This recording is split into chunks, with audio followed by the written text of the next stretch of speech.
afaan oromoo dubbatan malee mootummaa oromoo miti. Ijoolleen har'a gaara jirtu tun ijoollee dheengadda dhagaa darbattee qeetti haadha ofii duratti duudiddaaf bosona gale dargaggeessi. Opiidiyoon kaleessallee sanuma har'allee sanuma oromoo attam ta'an dhiigaatuma jirra amma kun odoo sina jirtan amma ofiisa keessan cufaa jiran.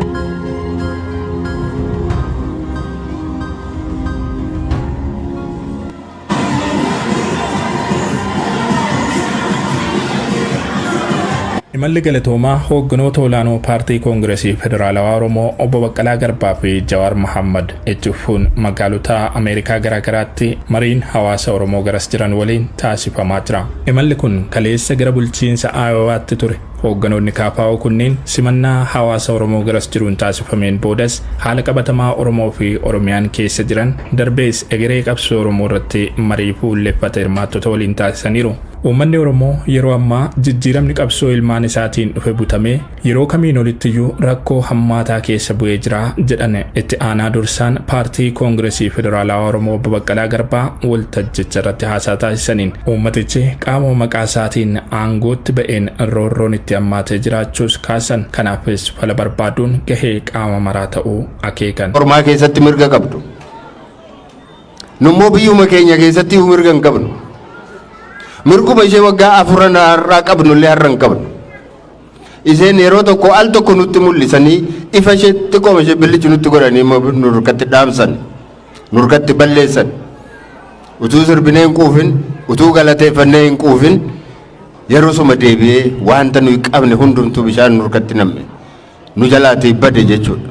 garuu Jawaar Mohammad umrii dheeradhaa fi Baqqalallee warri ka keessanillee ka hidhaa jirus rabbi nagee arnu haa baasu gartee ijoolleen har'a gaara jirtu tun ijoollee dheengadda dhagaa darbattee qabsoo tana fiddee Opiidiyoo aangorra keessa ijoollee tana har'aas boruus itti yaada wanni ijoollee tana Oromoon caljetti malee hottu mataa nu nyaattee ijoolleen tun qeeroodha. Qeeroo dheengadda dhagaa darbatteetu bakka dhabdee taayyamanii gubachuu jirti taani dhasuuti belbelu jirti taan gaara san keessatti irra bilaa kophee bilaa bishaan yaati. Kan ijoollee bosonaatiin kaafte Baqqalaan kaleessa kaasaa ture. Hedduun isaanii nu wajjin hidhamanii hidhaa keessatti dararaan meeqarra ga'eet qeetti hoggaa galan ajjeechaadhaaf barbaadamnaat qeetti haadha ofii duratti duudiddaaf bosona gale dargaggeessi. Oduuni miti barqabee amma yeroo baay'ee namni quba nutti qaba akka nuti faallaa sanii jirru.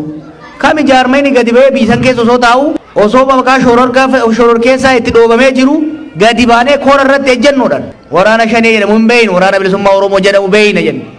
Namni jedhan jiru bara. Fakkeessaa miti barnu. We walk the talk. We don't just talk. Akkuma TPLF dhaggeeffatanii mariidhaaf hojjeteessanitti waraana bilisummaa Oromoo hojjeteessanii mari'achuu qabdanii jennedhu.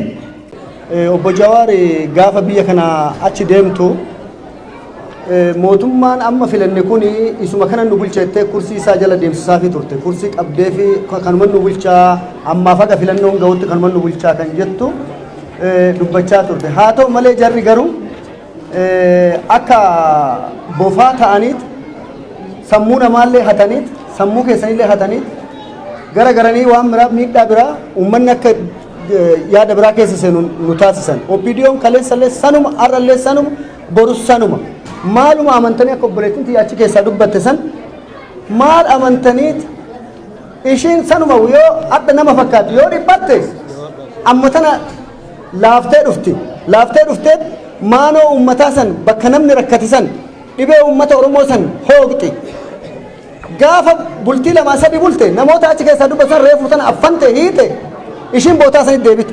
Opiidiyoon har'aa miti gizee wayyaan itirraa jarmare kaleessa sanuma borus sanuma akkamitti jara kana abdachuu dandeenya akkamitti kursii san zuuriyaa san ofiisa san keessa wajjin teenyee waliin haasa'uu dandeenya dandeessu kanatu na dhibee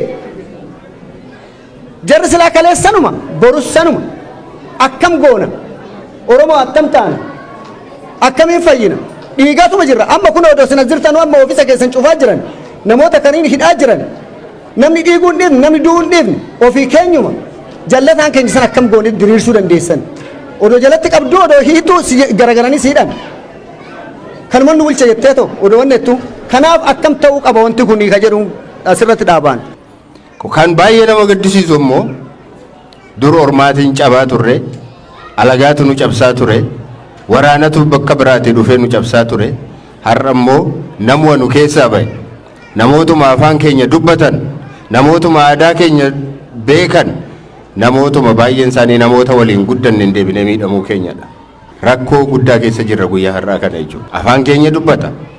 Kaleessa waggaa 4 hogguu isaan miidiyaatti ba'anii yeroo isaan dubbatan, yeroo isaan mootummaa darbe sana sirna darbe sana jala yeroo isaan dhaabbatan, yeroo sana dhuguma abdii guddaa godhannee abdii keenya sitti kennannee turre. Amma ogaa nuu darbe jennee, amma ogaa yeroon isaas nuu ga'e, yeroon keenyas nuu ga'e, rabbis nu ilaale jennee iyyuu turre jechuudha. Imaanaan keenya sun hundumtuu har'a hin jiru. Isa waggaa 30tti hin dhabin, namoota waggaa 30tti hin dhabin, waggaa 4 kana gidduutti dhabnee jiru. Nama ganda keessanii du'e yoo gaafattan, amma biyyatti yoo bilbiltan, yoo barreessitan, yoo gaafattan, namni waggaa 4 kana asitti namni du'e hagam akka ta'e hundumti keessan beektu, hundumti keessan quba qabdu jechuudha. Barattooti keenya yuunivarsiitii dhaqanii galuu dadhaban, yuunivarsiitii irraatii fooqii irraa gad darbatu, karaa irratti cufanii maal godhaniitu makiinaa irraa buusanii ajjeesu. Karaa makeenyarra karaa cufanii nu dura dhaabbatanii naannoo biraatii dhufanii kan keenya jedhanii nutti falmanii konkolaataa irraa buusanii waan barbaadan nu godhu. Humni addaa Amaara tiksa. Humni addaa Oromoo garuu nutti bobba'ee mana keenya keessatti adamsee ijoollee keenya ajjeesaa jira. Waan nama dhibu, kanumti nama gaddisiisu, wanti jennus akkuma sila jenne wanti nu dhabsiise kanadha. Saba keenya keessa nama ba'een numti deebinee dhumuu keenya. Namni bakka biraatii dhufee nu ajjeesaa hin jiru. Namuma keenyatu deebisee nu fixaa jira jechuudha. Poolisiin ormaa saba isaa tikfata. Poolisiin keenya garuu ganda keessa deemee saba isaa adamsee ajjeesa. Ijoollee amma du'aa jiran kana baay'ee isaanii kan ajjeesaa jiru. Akka bineensaatti kan adamsaa jiru. Humnuma addaa mootummaan kun ijaaree bobbaasee namumti afaan Oromoo dubbatu nutti bobbaaseedha jechuudha. Kanaatiif afaan Oromoo dubbatan malee garuu mootummaan kun mootummaa Oromoo miti kan ittiin jennuuf kanaaf. Mootummaa Oromoo miti. Tokkoffaa nu hin filanne paartiilee Oromoo hogganoota isaa hidhee waajjiraalee keenya guutummaatti cufee guutummaa biyyattii keessatti cufee nuun immoo mana hidhaa keessatti nu naqee mana hidhaa keessatti nu gureetu qobaasaa ofiisaatiin dorgome. Kanaatiif kuni Oromoon hin filatamne. Dhaabii Oromoo keessa hin jiru. Adda Bilisummaa Oromoos keessa hin jiru. Koongireesiin Federaalawaa Oromoo paartiin keenyas keessa hin jiru. Kanaatiif kan keenya miti kan ittiin jennaaf. Lammaffaa nu tiksaa hin jiru. Nu tiksaa hin jiru. Ormi saba isaa tikfata jenneera. Ormi daangaa isaa kabachiifata jenneera. Daangaan keenya kabajamaa hin jiru. Har'a naannoo Amaaraatii waan nama dhibu naannoo Amaaraatii dhufanii Wallagga fa'aa keessa seenanii qotee bulaa Oromoo arraba fa'aa irraa kutunnaa dhageessaniitu yoo ta'e. Qotee bulaa Oromoo naannoo biraa irraa ganda biraa irraatii dhufanii jechuudha. Utuu mootummaa qabna jennu akkamitti mootummaa keenya jechuu dandeenya kanaan. Eega nun tiksine akkamitti mootummaa keenya ta'a. Eega roorroo nurraan qolanne, eega roorroo nurraan deebifne akkamitti mootummaa keenya jechuu dandeenya. Kanaaf afaan keenya dubbatan iyyuu malee sirni kun sirna keenya miti. Mootummaan kun mootummaa keenya miti. Mootummaa keenya miti kan jennuuf kanaati. Nu hin filannes, nun tiksines, nun gargaarres. Roorroo jalaa nun baafne, nurraan ittifne. Haga fedhanii nu haa godhanii alagaa jala alagaarraa nu ittisuu hin dandeenye. Hirmaattonni waltajjichaas gaaffilee ajjeechaa kutaalee Oromiyaa garaagaraatti raawwatamaa jiran dhimma waraana bilisummaa Oromootiin wal qabatu adeemsa lolli dhaabbatee gara mariitti cehuu jedhu kan hoogganoonni paartichaa tarkaanfachiisaa jiran irratti gaaffii qabanii fi imala qabsoo fuula duraa irratti yaaddoo qaban dhiheessaniiru. Naannoo Oromiyaa kana keessatti ani gaaffii wanti natti ta'e qaamni hidhatee jirus ni jira. Kun haqa ABO ni qabna of duuba. Qaamni mootummaas immoo uummatuma kana goolaa jira, qotee bulaa goolaa jira, qotee bulaa ajjeesaa jira, mana irratti gubaa jira. yeroo maatii keenya gaafannu qaama kam akka ta'e gargar baafachuu dadhabnee jirra. Eenyu akka nu fixaa jiru, eenyu akka nu ajjeesaa jiru wallaalaa jirra. Inni mootummaas yoo dhufe numa ajjeesaa, isa kaanis hin wallaalle qaama kana gargar baaftanii nu himuu dandeessu. Mootummaa jimmoorii marii nagayaa oolmaa yookaan jirtanneetu. Abii hagam amantanii mootummaa biisan keessatti hagam amantaniitiiti marii nagayaa karaa kanii gaggeessuu barbaadani. Opiidiyoon har'aa miti gizee wayyaan itti laa jarmale kaleessa sanuma borus sanuma akkamitti jara kana abdachuu dandeenya. Itoophiyaa keessatti sirna jijjiirree argineerra hojii guddaan sirna jijjiiroo osoo hin taane sirna nuuf ta'u akkamiin ijaarranna kan jedhudha kan jedhu Jawaar qaawwa fuulduraafis gama kanaan mudachuu malu duuchuuf jaarmiyaa jabaa ijaaruu irratti fuulleffatanii hojjetaa jiraachuus ibsee jira. Waraanni bilisummaa Oromoo dhugaa loluuf qaba kaayyoo siyaasaa manaasa baasetu jira kan jedhe Jawaar adeemsi nuti itti jiru qabsoo isaan taasisan faallessoo osoo hin taane mootummaan akkuma TPLF waliin taa'ee mari'achuuf murteesse waraana bilisummaa Oromoo waliinis gadi taa'ee mari'achuu qaba kan jedhudha. Kun ejjennoo paartii keenyaa ta'us ifatti labsaa turre jedhe. Achi keesseenyee tokko siyaasaa madda siyaasaa jira dhugaa qabanii.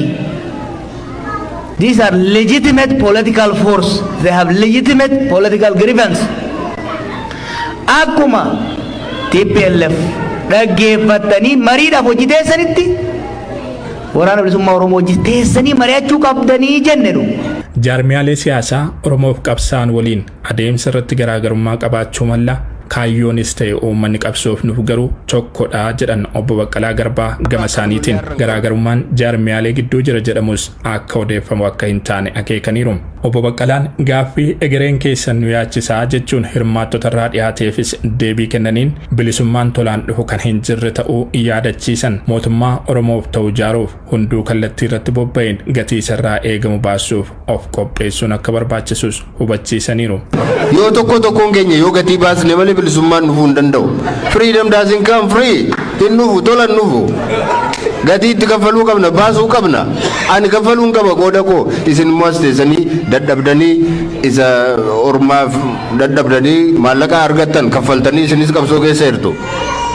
Hundumtuu karaa isaa qabsaa inni qawwee fudhatee diina irratti dhukaasaa jiru tumaa jirus immoo qabsaa jira karaa isaa lubbuu isaa wareeguudhaaf achi jira. Kun hundumtuu wal qabatee wal simatee bilisummaan kan argamu.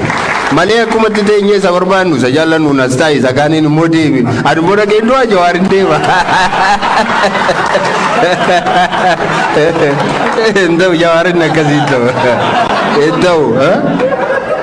Mariin hoogganoonni KFO hawaasa Oromoo biyya Ameerikaa jiraatan waliin taasisaa jiran kun magaalota Ameerikaa biroottis kan itti fufu ta'uun beekameera.